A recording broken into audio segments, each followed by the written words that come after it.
प्यारे बच्चों, motion education में आपका स्वागत है। मैं आपका अपना किशन कुमार पाठक आज आपके लिए लाया हूँ पाठ 6 अवकलन के अनुप्रयोग में एक टॉपिक है मैक्सिमा मिनिमा, उच्चिष्ट निम्निष्ट या अधिकतम और न्यूनतम। इनके बारे में बातचीत करेंगे। इसको क्या है, अपन अलग अलग नामों से पहचानते हैं, जैसे उच्चतम और निम्नतम, उच्चिष्ट और निम्निष्ट, और अंग्रेजी में कहते हैं मैक्सिमा एंड मिनिमा। अब होता क्या है साहब, मैक्सिमा और मिनिमा या उच्चिष्ट और निम्नित या फिर उच्चतम और निम्नतम, ये अपन बात करेंगे फलन के बारे में कि साहब एक फलन है y बराबर, ये है फलन ऐसे, और जो x है ये विद्यमान है किसी अंतराल a, b में। ये a और b इसके अंतिम बिंदु है। मैं पहले आपको उच्चतम और न्यूनतम के बारे में जानकारी दूं ग्राफ के माध्यम से कि होता क्या है ये उच्चतम और न्यूनतम मान। ठीक है, अब साहब इसका मैंने एक फोटो बनाया साहब, समझना। ठीक है, ये है अपने पास में x और ये है y। अब ये कोई फलन है, ये क्या हुआ, ऐसे हुआ, देखो आप, ये फलन है साहब। ठीक है, इसका नाम है फंक्शन ऑफ x, ये आ गया। अब क्या है, अपने को ये बताना है कि साहब कभी ये ऊपर जा रहा है, कभी नीचे जा रहा है, कभी ऊपर जा रहा है। ये संतत्व है, अवकलनीय भी होगा ही होगा। ठीक है, अब क्या काम करते हैं, अपने को यहाँ पर बात करनी है कि साहब अधिकतम और न्यूनतम मान की। ये जो है ये अपने को बता रहा है कि साहब ये अंतराल है x बराबर a, ये है x बराबर a, और यहाँ पर बात करें तो ये अपने पास में, और पीछे आ गया साहब, ये है x बराबर b, ये अंतराल है। अब यहाँ पर देखो आप, ठीक है, एक अपने को ये मान दिखाई दे रहा है, एक अपने को ये दिखाई दे रहा है। ठीक है, एक यहाँ देखो आप, और एक ये देखो, यहाँ पर अपने पास में 4 जगह पर ऐसे उतार चढ़ाव आ रहे हैं। अधिकतम और न्यूनतम के बारे में बातचीत करेंगे अपन। तो मैं आपको बताऊं कि यहाँ पर अपने पास में ये एक बिंदु लिया मैंने, ठीक है, और कहाँ पर है ये x बराबर a1 पर। यहाँ पर मैंने एक और बिंदु लिया, ये है x बराबर a2, ये है मेरे पास में x बराबर a3। ठीक है, और ये है मेरे पास में x बराबर a और ये 4। ठीक, अब बात कर रहे हैं अपन अधिकतम और न्यूनतम की। तो x बराबर a1 पर इसका मान अधिकतम कब कहलाएगा, जब इसमें यहाँ पर ये मान है अपने पास में x बराबर a पर, और इसके यहाँ पर जस्ट थोड़ा सा पहले वाला बिंदु देखो, और इससे थोड़े से पहले वाला बिंदु देखो। अगर अपने को ये पता है कि साहब x बराबर a1 पर जो मान है उसके थोड़ा पहले और उसके थोड़ा बाद वाले मान से बड़ा है, या ऐसे समझिए कि ये अपने पास में है अपना मकान, और ये अपने पड़ोसी का मकान, और ये अड़ोसी का मकान। अड़ोसी पड़ोसी 2 होते हैं साहब। अब अपना कद जो है अड़ोसी पड़ोसी से ज़्यादा है, तो ऐसी स्थिति में ये क्या कहलाएगा कि इस फलन का x बराबर a1 पर मान कैसा है, अधिकतम, उच्चतम, उच्चिष्ट, ठीक है, या मैक्सिमम। अब निम्नतम की बात करें तो यहाँ पर निम्नतम मान है ये। अब इसके अड़ोसी को देखा और इसके पड़ोसी को देखा, तो इसके अड़ोसी पड़ोसी से इसका मान कैसा आ रहा है, कम। कैसा आ रहा है, कम। जब कम आ रहा है तो अपन कहेंगे कि x बराबर a2 पर जो मान है वो कैसा है, निम्नतम है। कैसा है, निम्नतम। फिर बात करते हैं अपन ये, वापस से देखो आप, वही स्थिति आ गई कि यहाँ पर अड़ोसी, ठीक है, और ये पड़ोसी और इस बिंदु का मान, ये क्या है, अड़ोसी पड़ोसी कम है, और x बराबर a3 पर जो फलन का मान आ रहा है वो अधिकतम आ रहा है। अधिकतम क्यों कह रहा हूं कि जब मैं ये जांच कर रहा हूं कि इस a3 से जस्ट पहले, थोड़ा सा पहले इस बिंदु का मान, इस बिंदु पर मान क्या है, कम है। अगर थोड़ा सा बाद जाता हूं तो भी कम है, मतलब यह है कि यह अधिकतम ऊंचाई से पहुंच के वापस आ रहा है। तो जब अड़ोसी पड़ोसी से ज्यादा मान होता है तो वो क्या है, अधिकतम। जब अड़ोसी पड़ोसी से कम मान होता है तो वो कहलाता है निम्नतम। ठीक है, अधिकतम और न्यूनतम ऐसे यहां पर होगा। देखो आप, ये है अपने पास में अड़ोसी, ये है पड़ोसी, और ये है निम्नतम मान। अब यहां पर अपन कह सकते हैं कि साहब ये P और ये Q और ये R और ये S, ठीक है, यहां पर P और R ये अधिकतम मान को बता रहे हैं, Q और S ये निम्नतम मान को बता रहे हैं। जब इनके जो मान प्राप्त होते हैं, जिस बिंदु पर ये मान प्राप्त हो रहा है, उस बिंदु को जब फलन में रखेंगे तो जो मान सबसे ज्यादा होगा वो अधिकतम कहलाएगा, और जो सबसे कम होगा वो न्यूनतम कहलाएगा। ठीक है, तो ये बात है अपने पास में अधिकतम और न्यूनतम की बात, कि साहब अधिकतम क्या होता है, न्यूनतम क्या होता है। ज्यादा अपन इसमें लंबी लंबी नहीं देंगे, ठीक है, क्योंकि अपन IIT तो बाद में पढ़ेंगे, पहले अपने को बोर्ड पास करना जरूरी है। और बोर्ड में जो प्रश्न आते हैं वो ये आते हैं कि साहब फलन दे रखा है, इस अंतराल में आप इसका अधिकतम और न्यूनतम मान ज्ञात करो, या इसका वह बिंदु ज्ञात कीजिए जहां पर अधिकतम और न्यूनतम मान प्राप्त होते हैं। तो उसके लिए एक सीधी सिंपल सी विधि है। सीधी सिंपल सी विधि क्या है, ये देखिए आप। सबसे पहला काम, फर्स्ट स्टेप ये है, हाँ भाई, फर्स्ट स्टेप ये है कि जो भी फलन दे रखा है उसको आप इस रूप में लिख लो, ये y बराबर फंक्शन ऑफ x रूप में लिख लो। जो भी फलन दे रखा है, जैसे लिख दिया अपन ने y बराबर फंक्शन ऑफ x। अब क्या काम करते हैं, दूसरी स्टेप में इसका x के सापेक्ष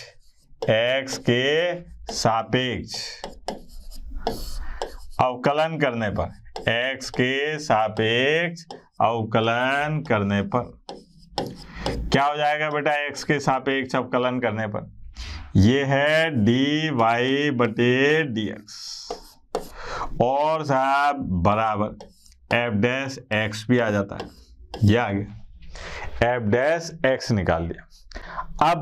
अब क्या करेंगे साहब, नंबर 3 कि f डैश x को या dy बटे dx को बराबर रखते हैं 0 के।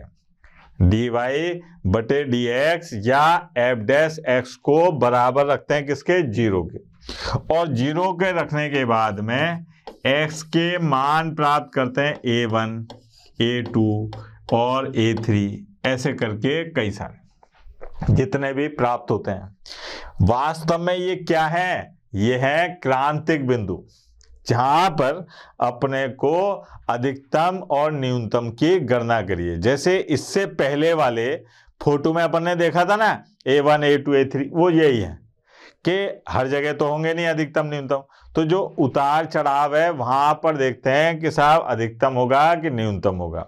वो बिंदु कैसे निकलेंगे जहां पर अधिकतम और न्यूनतम देखना है, कि आप उसको dy बटे dx को या f डैश x को बराबर 0 के रख दो।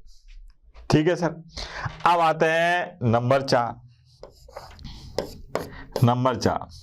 यहां पर एक बार और अवकलन करते हैं, पुनः x के सापेक्ष अवकलन करने पर एक बार और अवकलन करा था, तो अपने को क्या प्राप्त होगा, d2y और dx स्क्वायर या फिर f डबल डैश x, ये प्राप्त हुआ। ठीक है, अब इस f डबल डैश x का मान यहां पर x बराबर a1 पर अगर एफ डबल डैश एक्स का मान 0 से बड़ा आ जाए, एफ डबल डैश एक्स का मान 0 से बड़ा आ जाए, अर्थात कैसा आ जाए, धनात्मक। कैसा आ जाए बेटा, धनात्मक। ये आ गया। ऐसा हो जाए तो x बराबर a1 पर फलन का मान कैसा होगा, निम्नतम होगा। निम्नतम होगा। यह आ गया साहब, कैसा होगा, निम्नतम होगा। और अगर x बराबर a1 पर f डबल डैश x का मान 0 से छोटा आ जाए, यानी कि ऋणात्मक आ जाए। कैसा आ जाए बेटा, ऋणात्मक आ जाए, तो अपन कहेंगे तो x बराबर a1 पर फलन का मान कैसा होगा, अधिकतम होगा। अब यहां थोड़ा सा ध्यान देना बेटा, क्योंकि गंगा उल्टी बह रही है कि साहब सबसे पहला काम क्या करना है कि अपने को एक फलन दिया जाएगा, ठीक, जिसमें अपने से पूछा जाएगा कि साहब इस फलन का अधिकतम और न्यूनतम मान ज्ञात कीजिए अगर विद्यमान है तो सबसे पहले अपन क्या काम करेंगे कि जो भी फलन है उसको y बराबर फंक्शन ऑफ x के रूप में लिखेंगे, ठीक, नंबर 1। नंबर 2, अपन दिए गए फलन का x के सापेक्ष अवकलन करेंगे। अपन क्या करेंगे, दिए गए फलन का x के सापेक्ष अवकलन करेंगे। कर दिया साहब, dy बटे dx आ गया। अब dy बटे dx का मान बराबर 0 के रखेंगे, ये रख दिया 0 के। इससे अपने को क्या प्राप्त होगा, क्रांतिक बिंदु, जिस पर अपने को अधिकतम और न्यूनतम के बारे में चर्चा करनी है।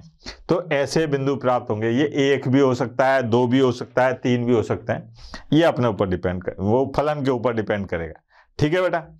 अब बात करते हैं अपन नंबर 3 कि पुनः x के सापेक्ष अवकलन करेंगे। उससे अपने को d2/dx² f double dash x ये प्राप्त होता है। तो x बराबर a1 a2 बारी बारी से नंबर, मतलब ये क्रांतिक बिंदु रख के देखेंगे। अगर d2/dx² का मान x बराबर a1 पर 0 से बड़ा आ रहा है, अर्थात धनात्मक आ रहा है। उल्टा देखो आप, धनात्मक आता है तो मान कैसा होगा, फलन का निम्नतम। अगर धनात्मक है तो फलन का मान कैसा होगा, निम्नतम। और अगर ऋणात्मक है तो फलन का मान कैसा होगा, अधिकतम। ये बात अपने को याद करनी है कि भैया कब अधिकतम है और कब नहीं। अब यहां से तो केवल पता चला कि फलन का मान अधिकतम है कि न्यूनतम है। फिर क्या काम करेंगे, x बराबर a1 इस फलन में मान रखेंगे। x बराबर a1 जब इसमें मान रखोगे तो जो मान आता है वो अधिकतम होगा कि न्यूनतम होगा, ये पता चल जाएगा। अब यहां पर दिक्कत आ गई साहब। बालक ने कहा कि हे मास्टर, अगर क्योंकि भाई गणित में अगर बहुत आता है कि अगर ऐसा हो तो उसने कहा कि सर अगर x बराबर a1 पर फलन का मान ना धनात्मक आए ना ऋणात्मक आए, ना ऋणात्मक आए, ऐसा भी हो सकता है। तो ऐसी स्थिति में क्या होगा, तो भैया अगर यहां लिख देता हूं, है ना,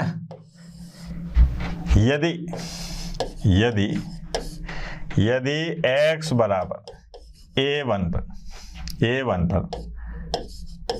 d2y dx² ये क्या आ जाए बेटा, बराबर 0। क्योंकि एक ही संख्या है ऐसी जो ना धनात्मक है ना ऋणात्मक है। कौन, 0 एक ऐसी संख्या है जो ना धनात्मक है ना ऋणात्मक है, ठीक सर। अब ऐसा हो जाए तो तब क्या काम करेंगे कि एक बार और अवकलन करेंगे।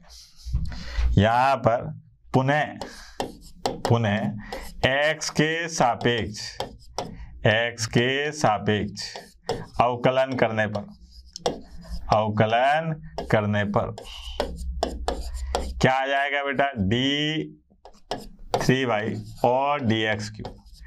अगर ये बराबर 0 के नहीं आता है, d3y dx² बराबर 0 के नहीं आता है, d2y dx² तो बराबर 0 के है, लेकिन अगर ये 0 नहीं आ रहा है तो यहाँ पर x बराबर a1, ये क्या है, नति परिवर्तन।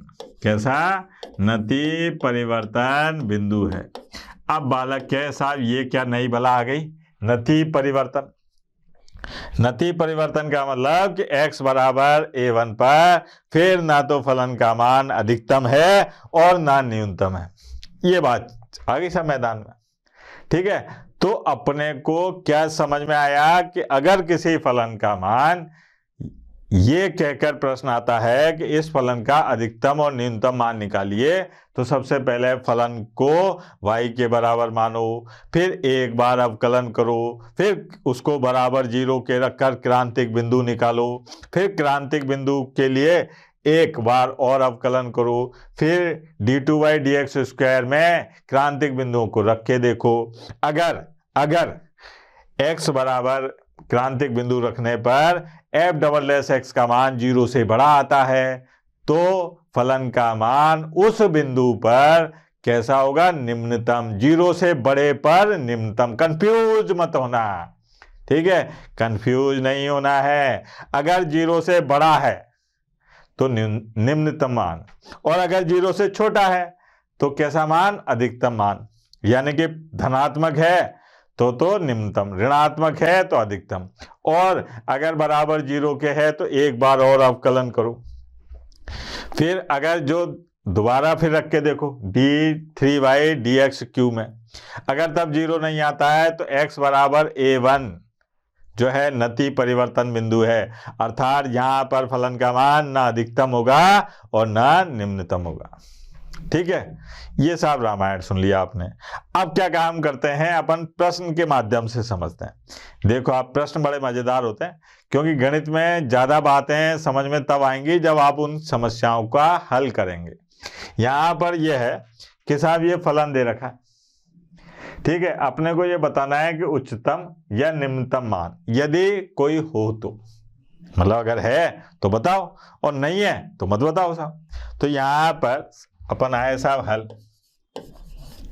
हल क्या है साहब, दिया है क्या दिया है कि फलन दे रखा है 2x - 1 और इसकी घात 2 + 3।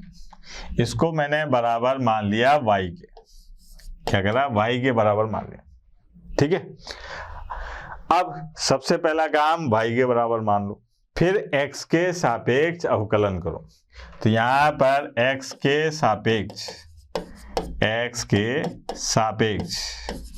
अवकलन करने पर, x के सापेक्ष अवकलन करने पर क्या होगा बेटा, x के सापेक्ष अवकलन करने पर dy/dx बराबर, ये आ जाएगा अपने पास में 2 और 2x - 1, ठीक है, और गुणा 2, ये आ गया।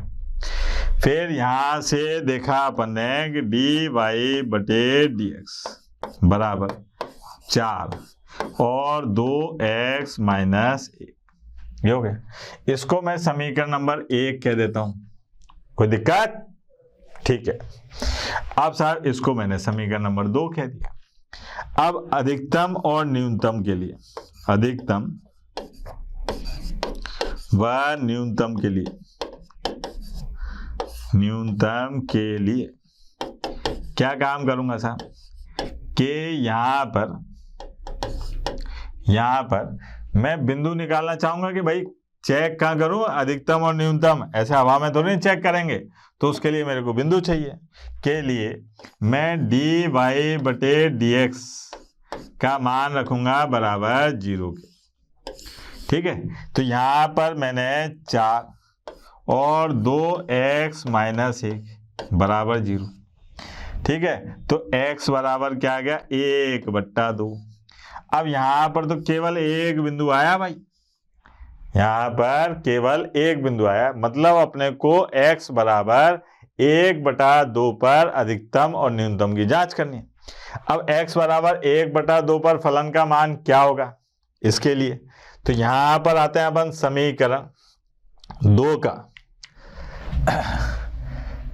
समीकरण 2 क्या थी साहब, समीकरण 2 dy/dx और बराबर 4 2x - 1 का x के सापेक्ष पुनः अवकलन करने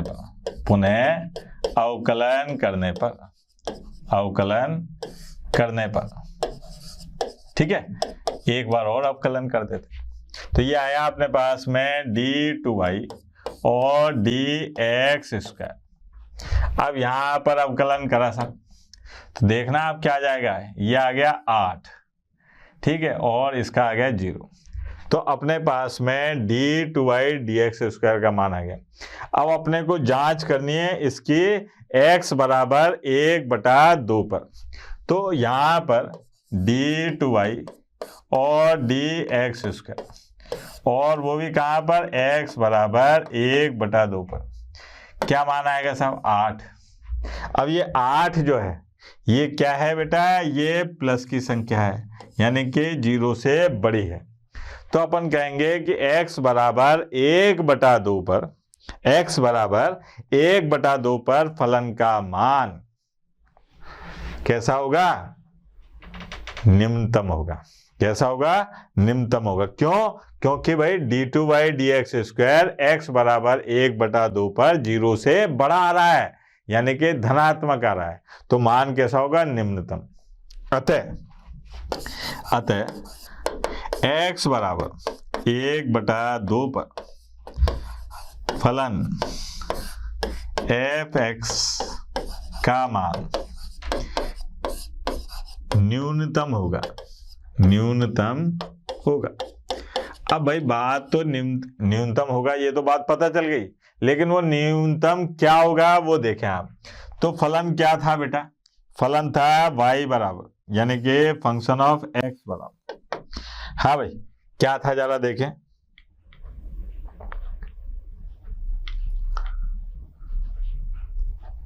दो x - 1 की घात 2 + 3, क्या था बेटा 2x - 1, 2x - 1 की घात 2 + 3।